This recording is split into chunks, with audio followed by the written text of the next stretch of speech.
My cousin texted, "Your stalker ex was just released from prison and has your address." I couldn't believe it. How could it be? I remember the day I realized I was finally safe. It was a Tuesday afternoon. The sun was hitting my apartment window just right. I had been living at my new address for 4 years now. 4 years of peace. 4 years of sleep that wasn't interrupted by panic. Lyle Brennan was locked up. He was serving an 8-year sentence. I knew he wouldn't even be eligible for parole for at least another 3 years. I had reclaimed my life. I was 28 years old, working freelance as a writer and editor. I used my real name again. The fear, that cold, constant weight, had finally melted away. It was replaced by a kind of quiet vigilance. I still checked my locks 3 times every night. I still avoided sharing anything personal online. But that was habit, not terror. I was finishing up a project at about 7:30 p.m. The night felt calm. Then my phone buzzed with a text message. It wasn't a number I recognized, but it was from my cousin, Briani Torres. She was my tech-savvy cousin, the only one I trusted with my private burner phone number. The text was short. My blood went cold before I even read the full sentence. The words were like a physical punch to the stomach. "He's out. Lyle was released this morning, and he already somehow found your new address. Be careful." I stared at the screen. Released? How? Lyle was sentenced to 8 years for felony stalking, aggravated harassment, and breaking a 10-year restraining order. That sentence was supposed to be my shield for years to come. I started to shake. The terror I thought I'd beaten came rushing back, paralyzing me. I scrolled back, remembering the original crime. He hadn't just stalked me, he'd obsessed over me. He'd mailed me photos of my office desk from an unknown location. Photos taken through my window, proving he'd breached the 100-mile exclusion zone. That was the evidence that finally got him put away 5 years ago. I typed out a frantic reply to Briani. "How do you know? How did he get out?" She called me immediately. "I track the public prison records for victims," Briani said, her voice tight. "He was released this morning. Early release for overcrowding. He served 5 years of his 8-year sentence." "But my address," I whispered. "That's sealed. It has to be sealed." "It should be," Briani confirmed. But his lawyer, a public defender named Edmund Harper, filed a routine notice for a parole hearing 3 years ago. There was a clerical error at the state parole board. She paused, taking a shaky breath. An unredacted victim notification update from 3 years ago was accidentally included in the file sent to Harper. It's a massive, negligent breach of protocol, Devon. The system that was supposed to protect me had handed the predator the map to my new life. I felt a wave of nausea wash over me. The quiet life I had built was a lie. I stood up and went to the window, peering out between the blinds. I lived in a quiet suburban complex. Usually the street was dead silent after 9 p.m. Tonight, however, I noticed something unusual. An old, unmarked brown delivery truck was parked 3 blocks away. It was pulled over in a spot that made no logistical sense for a delivery. It was just sitting there, dark, with no driver visible. It looked forgotten, but something about the truck was wrong. It shouldn't be there. It wasn't a utility vehicle, and there were no houses on that street that would warrant that kind of vehicle. The cold grip of fear tightened. Was he already watching? I didn't waste time calling local police. I knew I needed someone who understood the history and the threat level. I immediately called Detective Hollis Park, the incredible woman who handled my original case. She was the one person who had ever believed me fully, right from the start. I needed her to tell me I was wrong. I needed her to tell me the truck was a coincidence. I needed her to tell me I was safe. But I knew she couldn't. "Detective Park," I managed, my voice sounding strained and high-pitched. "It's Devon Marlowe, he's out." Detective Park was calm on the phone, but I could hear the immediate shift in her tone. The easygoing professionalism was gone. "Devon, I'm pulling the file now," she said. "I can confirm the release." I was notified, but the paperwork hadn't hit my desk yet. "I'm so sorry." I told her about the delivery truck. She immediately instructed me to take photos of the vehicle and its license plate from multiple angles, but not to open the door for any reason. "Do you believe the court screwed up, Detective?" I asked. "A clerical error occurred, yes," she confirmed, sounding furious. An unredacted victim notification update from 3 years ago was accidentally included in the file sent to his defense attorney. It's a massive, negligent breach of protocol at the parole board. But Devon, getting that file isn't enough to track you this fast. Park explained that the file only listed my forwarding address from 3 years ago. I had moved again since then. This is where the threat escalates, Park stated. He has external help, someone with access to data brokers or public records. We're investigating a former cellmate named Otis Mendoza. Otis Mendoza. The name felt slimy just saying it. Detective Park explained that Mendoza was in prison for cybercrime and identity theft. He was a professional data broker and hacker. Lyle must have planned this while inside. 5 years of prison time used to network and acquire the resources to find me immediately upon release. The delivery truck I saw, Park confirmed it. The plate you gave us traced back to a vehicle registered to Otis Mendoza's cousin, Lyle's known point of contact, she reported the next morning. They were already surveilling your old neighborhood and immediately moved to your current address as soon as Otis gave them the coordinates. The cold pit in my stomach deepened. I wasn't just dealing with Lyle's singular obsession anymore. I was dealing with a planned, organized attack orchestrated by two men. Park brought me down to the precinct that afternoon, ensuring I took a circuitous route and had Briani follow me in a separate car. We sat in a small conference room. Park pulled up Lyle's original file, complete with details that hadn't been shared with me before. Lyle is not just obsessed with you, Devin, Park said, leaning across the table. He has a pattern. He fixates on successful, independent women who reject him, and he systematically destroys their sense of safety. She named 3 previous victims, not just vague references, but specific details. There was Sloane Coleman. Lyle stalked her for 18 months in 2015 after she broke up with him. He ruined her credit by stealing her identity. She had to move out of state entirely, change her name, and restart her career. Then there was Arden Reyes. In 2013, Lyle attempted an apartment break-in, resulting in his first police report, though he claimed it was a mistake. Arden had been his coworker for only 3 months. The earliest case was Juno Hoffman. Lyle harassed her at work until she lost her job in 2014, ruining her professional reputation by spreading vicious rumors. This is over a span of 7 years, Park stated, highlighting the timeline on the screen. He doesn't just harass, he systematically tries to erase his victims' lives and make them wholly dependent on him. The scope became clear. Lyle was a refined predator. His 5 years in prison hadn't reformed him. They had simply given him the time and the connections to plan his next, more sophisticated attack. My initial terror transformed into a cold, hard anger. I wasn't going to be victim number 4. I was going to be the one who ended the pattern. "What's the plan, detective?" I asked. "I can't stay in my apartment. I need to disappear completely." "You're right," Park confirmed. "Lyle is now actively looking for confirmation you are there. We need to move you." The situation worsened that same evening. Before I left the precinct, Detective Park had advised me to check my car for trackers. I drove my compact sedan to a nearby garage.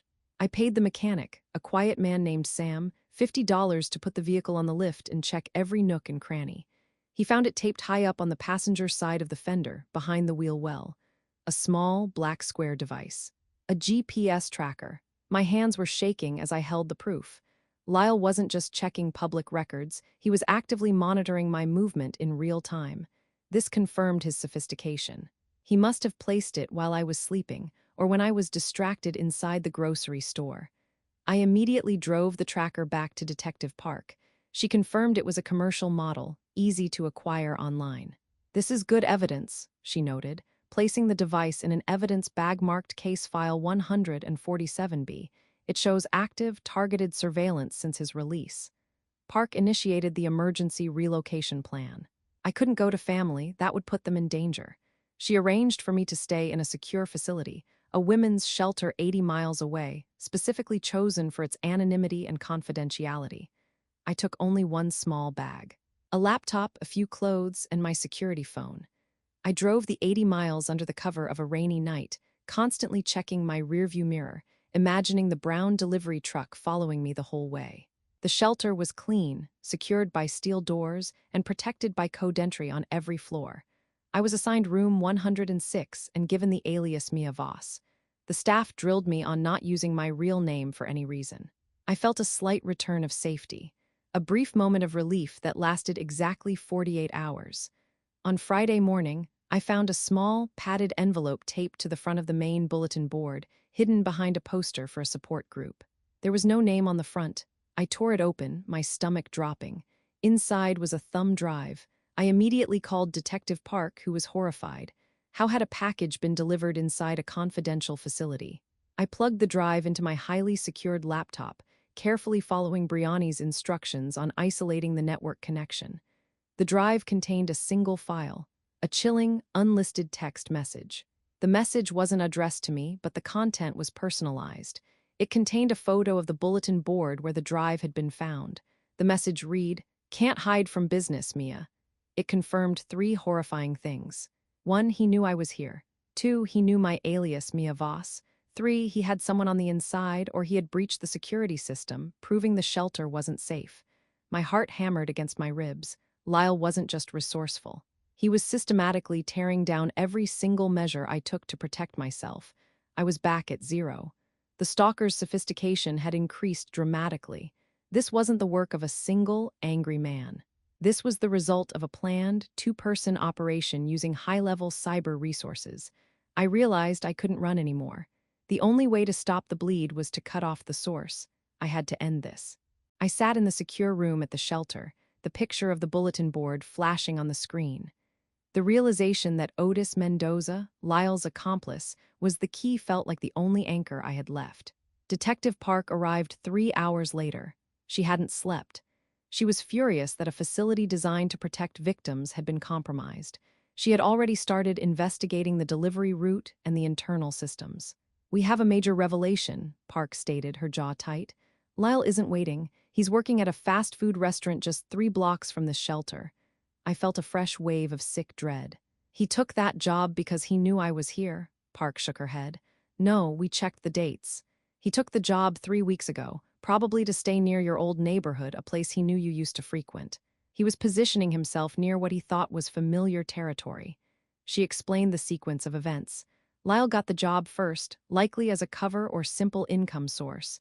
Then, Otis Mendoza did the heavy lifting. "Otis is our deeper layer," Park confirmed. "He used his cybercrime expertise. We found a small trace of a SQL injection attack on the shelter's intake database last Wednesday. Otis had successfully hacked the shelter.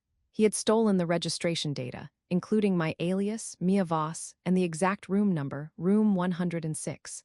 Lyle didn't choose the job for the shelter. He realized he was already positioned just 3 blocks away after Otis gave him the coordinates. It was a terrifying coincidence that gave him a permanent vantage point. This revelation changed everything. I wasn't dealing with a predator who was chasing me across the state. I was dealing with one who had already infiltrated my immediate environment. Every time a delivery person walked by the window, every time a new resident checked in, it could be a scout for Lyle. My cousin Brianni helped solidify this complication. She had traced the email containing the threat photo back to a dark web shell account. "The digital fingerprint is undeniable," Brianni reported via secure video call. "It matches patterns from Otis Mendoza's old cybercrime cases. He's the leak, Devin. He bypassed the entire security system for a few $100s from Lyle minimum." The system, the one thing I trusted, had been utterly compromised not by a lapse in the court, but by a professional criminal. I had reached the end of running. Every security measure I took, relocation, alias, constant vigilance, had been defeated. The only remaining option was direct action. I looked at Detective Park, the decision hard and clear in my eyes. "The shelter isn't safe," I said. "Nowhere is safe until he's back inside permanently. I need to end this." Park understood immediately. She leaned forward, serious. "The only way to guarantee a life sentence is to catch him in the act of an escalating felony. We need to set a trap. We need to use you as bait." I closed my eyes, acknowledging the 5 years of terror. This was the moment of ultimate commitment, the biggest risk. I took a deep breath. "I'll do it," I said, "but this ends permanently. I want the wire. I want the tactical team. We do this my way." Detective Park and the tactical unit finalized the bait operation over the next 72 hours. The planning was meticulous and stressful, but the alternative, a life in hiding, was worse. The core problem was the location. We couldn't use the shelter or my old apartment. Park's team secured a vacant townhouse in a controlled development 10 miles away. This location became the decoy. "We staged a convincing replica of your current apartment inside," Park explained. "We used your actual furniture that Brianni helped us move quickly. We planted fake moving boxes outside and a car matching yours in the lot." The goal was to make Lyle believe I had abandoned the shelter and returned to my safe but vulnerable apartment, convinced I had successfully escaped his surveillance. I spent an agonizing day being fitted with equipment. Detective Park wired me with a covert audio and GPS device secured to my torso. The wire was thin and difficult to detect, but its presence felt heavy against my skin. The team leaked calculated, false information through Otis Mendoza's known digital channels, a few vague social media posts suggesting I was moving back home and starting a new project. Lyle took the bait. The waiting began. I sat alone in the staged apartment. Every single shadow was a police officer. Every single piece of furniture had a hidden camera. I received the text at 10:40 p.m. that night. It was from an unfamiliar number, but I knew who it was. "I know you're home, Devon. I'm waiting for you." The tactical team, led by Detective Park, confirmed Lyle's GPS signature was moving quickly toward the address. Park's voice came through my tiny earpiece. "He's approaching the back door. Be ready." At 11:30 p.m., I heard the distinct sound of a lock being jimmied, followed by a quiet click. Lyle was inside the yard. I walked toward the reinforced back door, maintaining incredible composure despite the blood pounding in my ears. I knew the door would hold long enough for the tactical team to be in position. I stood close to the door, my voice calm and firm, ensuring every word was captured by the wire. "Lyle," I called out. The jiggling stopped instantly. Silence. "It's over," I said. "They know you're here. They know about Otis." He hesitated. "Who is they, Devon? Just you and your paranoia? You're always running. Why did you stop?" "I stopped because you can't be stopped," I answered, playing to his delusion. "You ruined Sloane Coleman's credit. You stalked Juno Hoffman until she lost her job. You haven't changed. Why should I run from you anymore?" I heard him shift his weight. He began speaking, his voice low and dangerous, thinking he had won.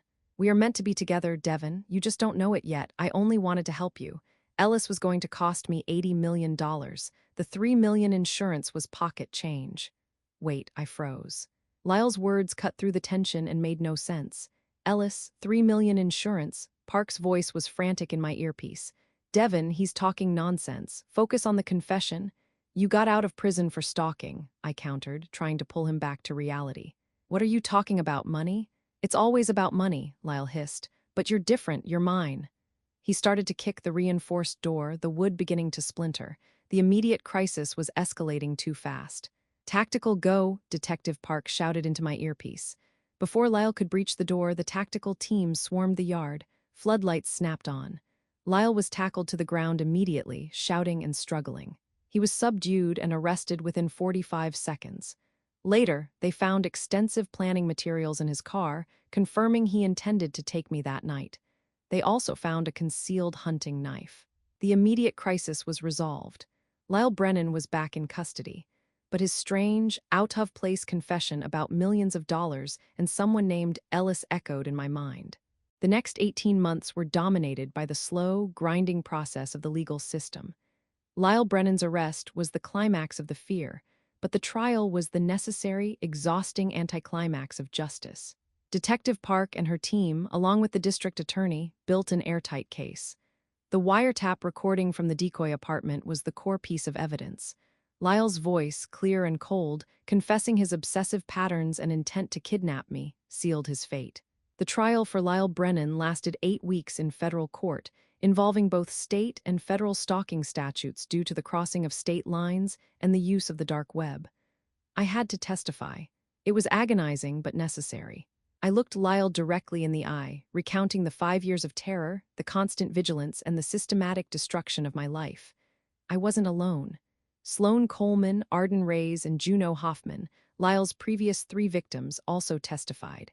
Hearing their stories, how he had destroyed their credit, ruined their jobs, and stalked them into changing their identities, solidified the pattern of a dangerous, lifelong predator. On the final day, the jury returned a verdict of guilty on all 17 counts, including felony stalking, aggravated assault, attempted kidnapping, and violations of federal restraining orders. The sentencing hearing followed 3 weeks later. The judge was stern and unambiguous. Lyle Brennan was sentenced to life without possibility of parole. The judge added consecutive sentences totaling an additional 25 years on the weapons charges and pattern violence violations. The judge specifically cited his risk to the public and the clear escalation of his methods over a 7-year period. Lyle's accomplice, Otis Mendoza, who was arrested separately for his cybercrime involvement, faced a different outcome. Otis was sentenced to 5 years in federal prison for aiding and abetting, hacking the shelter's database, and use of dark web services. His sentence was significantly shorter because his primary motive was profit, not the obsession itself. Justice wasn't only served for me. The detailed planning materials found in Lyle's car connected him to an unsolved harassment case from 9 years ago. That victim, Indigo Chen, was finally able to press charges, finding closure after nearly a decade. The court ordered $80,000 in restitution for therapy costs, relocation expenses, and lost wages. The money was a small fraction of what the trauma cost, but the order felt like a final declaration of my right to be safe. I also kept in contact with the other victims. We formed an immediate, tight bond based on shared experience. We started meeting monthly to heal and share information. The trial was finished, Lyle was locked away forever, and I was finally, truly free from his immediate threat. The next step was figuring out what freedom even looked like now. 4 years later, my life is irrevocably different. I never moved back into the apartment that Lyle first tracked me to. Instead, I relocated to a new city, Portland, Oregon, about 700 miles away. I live in a 4th-floor condo with a rescue dog named Jasper, a massive German Shepherd mix who is great at deterring delivery trucks. I am a published author now. I released a memoir about my experience, writing under my real name, Devin Marlowe. The book connected me with thousands of other survivors. I'm a full-time spokesperson for the Survivors of Stalking Advocacy Group. We successfully lobbied for 3 key reforms in the state of Oregon, including a strict monitoring system for high-risk offenders post-release and mandatory immediate notification of victims. My greatest accomplishment was turning that paralyzing fear into purpose. I still keep in regular contact with Detective Park, who was promoted to Lieutenant Holly's Park last year. She calls me every few months just to check in. I also speak frequently with Sloan, Juno, Arden, and Indigo. We are a silent, resilient support group for each other. The psychological impact remains. I still check my rearview mirror constantly. I change all my online passwords every 90 days and use a VPN for all my work. These habits feel like permanent software updates built into the core of who I am. The memory of Brianni's text, the warning that saved me, is no longer a source of panic. It's a testament to the community I built and the courage I found. I no longer view the past as a wound. It is a scar that reminds me I survived. I was once someone who ran from fear. Now I am someone who teaches others how to stand their ground. I learned a fundamental truth. Evil rarely announces itself with a knife. It announces itself with a slow, creeping violation of boundaries, fueled by delusion. But when you face it, you take your power back permanently.